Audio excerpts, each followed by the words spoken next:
Hey guys, Jay here at BTP. I'm going to show you the walking lunges. This is going to be going forward and back.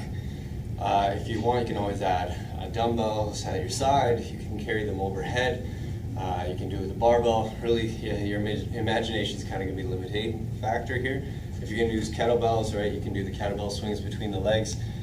All of that is fantastic. First thing you want to do is be able to do a body weight version. Okay. So for this one, there's a couple different things you want to always keep in consideration. If you have a pre-existing knee injury, right, or a pre-existing knee condition, you can go into the 90-90 position. So by that I mean, if you start in a split squat position, come down, right, your hip is at 90 degrees here, your knee is at 90 degrees here, you're staying nice and upright. Okay, so I don't want you leaning forward, unless you're doing specifically a glute focused lunge. Now from here, right, you'd be coming out and then step forward. So if you have a pre-existing knee condition, I would suggest stick to that, just so we're not worrying too much about that knee glide in the beginning. Once you're comfortable and you're cleared by your medical professional to do so, you want to get into a kind of full range of motion lunge or split squat. The difference between lunge and split squat is split squat you're static, right? Whereas lunge you're starting together, you're either going forward or you're going backwards. Now, I'm going to be demonstrating my available range of motion for this. So for me, if I'm in my split squat position, right, I'm going to let my knee glide as far as I can, right, keeping my torso up. If I'm feeling a bit too much of my hip flexor, it's going to try to pull me forward, so I'm trying to stay vertical. So if I'm holding on to weights, right, come forward and come forward. Okay. If I decide to go backwards, I'm going to push off and come back. Push off, come back. Push off. Okay. So a couple different adjustments that you can do.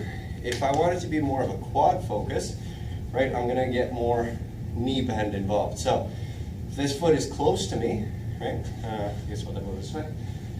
If I do with this leg close to me, right, as you come down, you're going to force this knee to bend a lot more. Okay, again, assuming you don't have a knee issue. So from here, my leg has to extend a lot more. If I want it to be a little more glutes, I'm going to go wider stance, right? So you come down, so my hip is bending a lot more. So if I show you from this position, right? Wide stance, come down, my hip is bending a lot more, okay?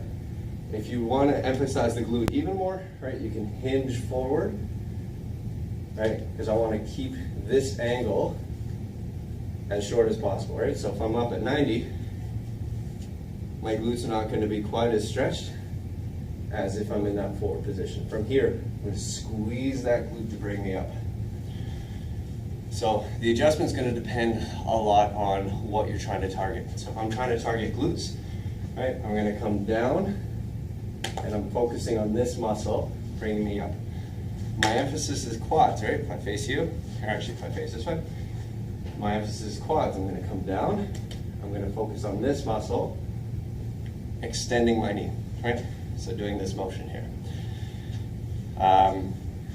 So the emphasis basically is going to be depending on programming.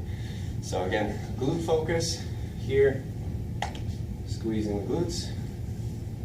Okay. Quad focus, it's very similar. The only difference is I'm thinking about that muscle pulling me forward rather than my glute pulling my leg back. Okay?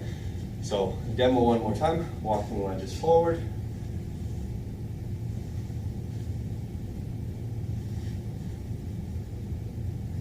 Backwards.